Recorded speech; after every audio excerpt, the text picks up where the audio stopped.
Hello student, video में सभी का स्वागत है। आज के वीडियो में हम हमारा जो ग्रामर का पोर्शन है शब्द और पद, उसके बारे में इस वीडियो में देखेंगे और शब्द और पद क्या होते हैं, इसमें क्या अंतर होता है, ये भी देखेंगे। तो आपको सबसे पहले हम देखेंगे शब्द। अब शब्द क्या होता है, आपको यहाँ पे कुछ शब्द लिखा हुआ दिख रहा है, जहाँ पे देखिए वर्णों के सार्थक मेल को शब्द कहते हैं। वर्णों के सार्थक मेल को शब्द कहते हैं। अब वर्णों का सार्थक मेल क्या होता है, जैसे यहाँ पे देखिए क, म, ल। अब ये तीन वर्ण मैंने यहाँ पर लिखे हैं, क, म, ल। अब इन तीन वर्णों को अगर मैं जोड़ती हूँ तो कौन सा शब्द बनेगा, कमल, जो ये सार्थक है। सार्थक का मतलब कमल का कुछ अर्थ होता है ना। कमल नाम सुनकर हमें पता चलता है कि ये किसी फूल का नाम है, कमल का चित्र हमारे सामने आ जाता है। लेकिन अगर ये शब्द मैं सार्थक निरर्थक तरीके से जोड़ती हूँ तो देखिए यहाँ पे क्या होगा। ये अगर मैं पहले म लेती हूँ, फिर ल लेती हूँ, फिर क लेती हूँ तो कौन सा शब्द बनेगा, मलक। अब इस शब्द से हमें कुछ पता चलता है कि मलक क्या होता है, क्या नहीं होता है, कुछ भी पता नहीं चलता।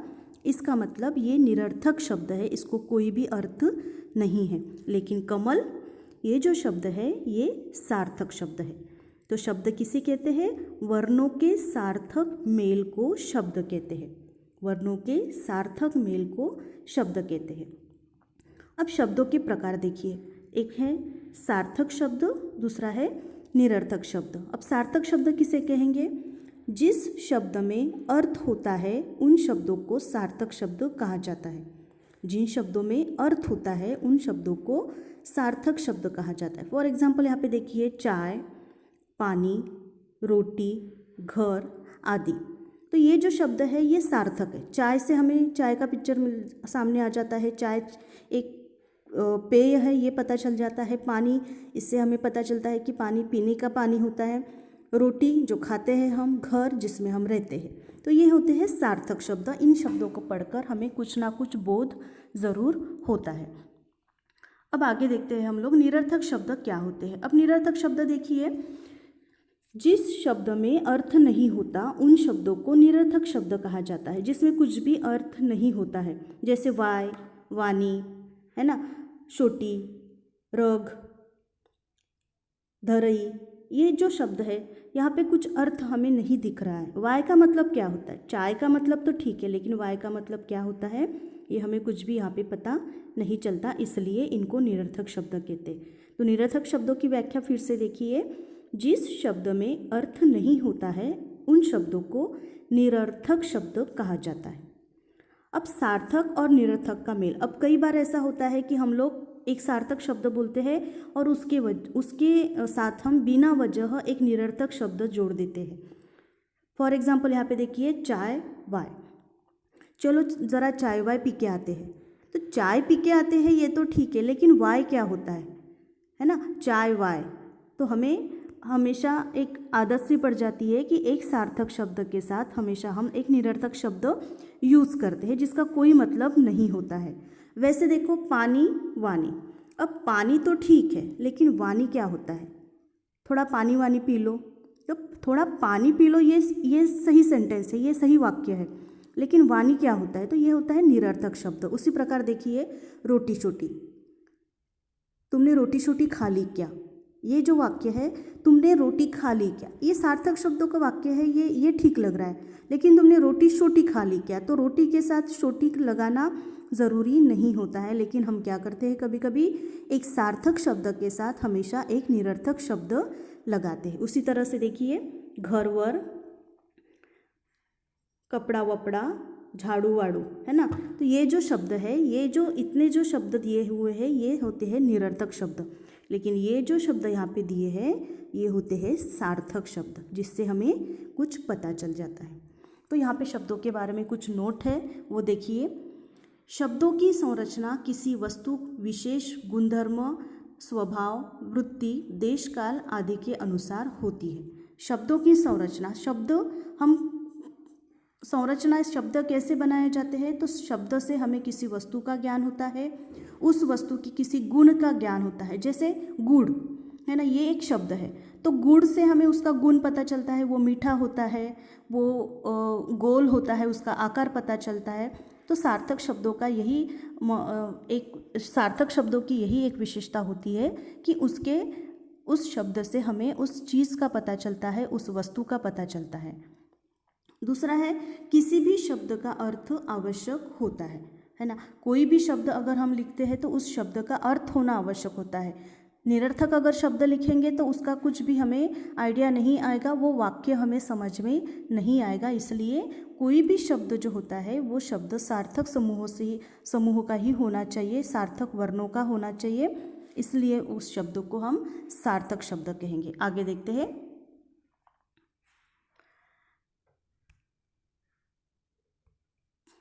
प्रत्येक शब्द का कोई न कोई अर्थ और समाज में उसकी स्वीकृति अवश्य होनी चाहिए। अब प्रत्येक शब्द का कुछ अर्थ होता है। हमारे सोसाइटी में, हमारे समाज में हम उन शब्दों को सुनते आ रहे हैं। फॉर एग्जाम्पल थैला, है ना, ये जो शब्द है तो ये शब्द हम बचपन से सुनते आते हैं। बचपन से ऐसा कुछ होता है कि जो शब्द हम बार बार सुनते आते हैं, लेकिन इसलिए क्योंकि सारे लोग उसी शब्द को मानते हैं। थैला, तो दूसरे घर में भी उसे थैला ही बोलेंगे, कहीं और जाओगे आप तो उसे थैला ही बोलेंगे। किसी अननोन पर्सन को आप अगर बताते हो कि थैला चाहिए तो वो समझ जाता है कि आपको क्या चाहिए। तो ये होता है कि प्रत्येक शब्द का कोई न कोई अर्थ और समाज को उसकी स्वीकृति अवश्य होनी चाहिए। उसके बाद है, शब्द भाषा की वास्तविक संपदा होती है ना। जो शब्द होते हैं, जो सार्थक शब्द होते हैं, जो शब्द हम सुनते हैं, उस शब्द से हम वो शब्द बुक में लिखे होते हैं, वो शब्द नॉवेल में लिखे होते हैं। तो ये जो शब्द है वो भाषा की, जो अपनी भाषा होती है उसकी एक संपदा होती है, उसकी एक धरोहर होती है। अच्छे शब्दों को यूज़ करना, अच्छे शब्दों का उपयोग करना, ये हमारी संपदा है। हम गलत शब्द नहीं यूज़ करेंगे, हम निरर्थक शब्द यूज़ नहीं करेंगे। तो यहाँ पे यही बताया है कि शब्द भाषा की वास्तविक संपदा होती है। अब आगे देखते हैं पद। अब शब्द हो गए, अब शब्द का पद से क्या नाता है या क्या रिलेशन है ये देखेंगे। पहले हम व्याख्या देखते हैं पद की। शब्द का वाक्य में प्रायोगिक रूप ही पद कहलाता है। शब्द के साथ जब व्याकरण के नियम जुड़ जाते हैं और वह वाक्य में प्रयुक्त होकर विशिष्ट अर्थ देने लगता है तो उसे पद कहते हैं। यानी शब्द का वाक्य में प्रायोगिक रूप ही पद कहलाता है। इसका मतलब एक शब्द है, अगर वो शब्द किसी वाक्य में आता है तो वो पद बन जाता है। फॉर एग्जाम्पल यहाँ पे देखिए, लड़का, यहाँ पे जो शब्द दिख रहा है आपको, लड़का एक पुल्लिंग संज्ञा है। जब इसे वाक्य में प्रयोग किया जाता है तो इसके रूप में परिवर्तन हो जाता है। अब परिवर्तन किस तरह से हो जाता है देखिए, लड़का शब्द मैंने लिया यहाँ पे, लड़का खेल रहा है, लड़के खेल रहे हैं, लड़कों को खेलना चाहिए, लड़कों चलो खेलो। तो यहाँ पे देखिए, लड़का, लड़के, लड़कों, लड़कों। तो इस वाक्य में जो लड़का, लड़के, लड़कों और लड़कों, ये चारों पद है, शब्द नहीं है। ये जो है ये चारों पद है, क्योंकि इससे क्या बने हैं, इससे वाक्य बने हैं, इसलिए ये पद कहलाएंगे। ये जो लड़का शब्द है ये वाक्य में प्रयुक्त हुआ है तो ये शब्द नहीं रहकर ये पद बन जाता है। जब कोई शब्द वाक्य में प्रयुक्त होता है तो वो शब्द नहीं रहता, वो पद बन जाता है, वाक्य बन जाता है। लड़के, ये एक शब्द है लेकिन लड़के खेल रहे हैं, ये पद हो गया। लड़कों, ये शब्द हो गया लेकिन लड़कों को खेलना चाहिए, ये पद हो गया। लड़कों चलो खेलो, तो लड़कों चलो खेलो, ये पद हो गया। इसका मतलब ये शब्द न होकर, क्योंकि इनमें विभक्तियाँ कारक लगी है, ये कभी वाक्य में एक कर्ता के रूप में आए हैं, इसलिए वह पद कहलाएंगे।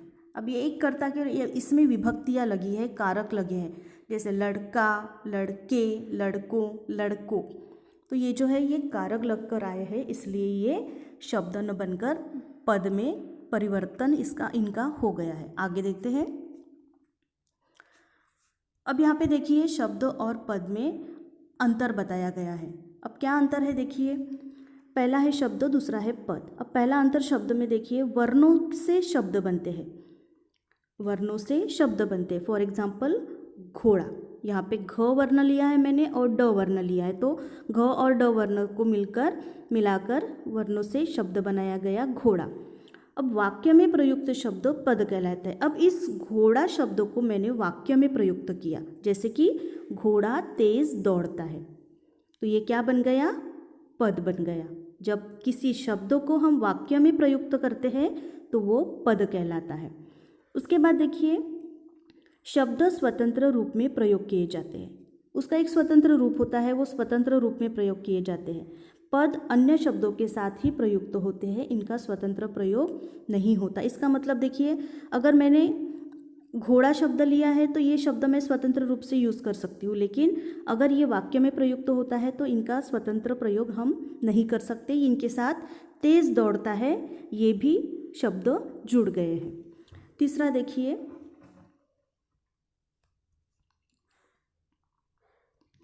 शब्द का मूल स्वरूप कायम रहता है। अब यहाँ पे शब्द जो होते हैं उनके मूल स्वरूप कायम रहते हैं, लेकिन पद में क्या होता है?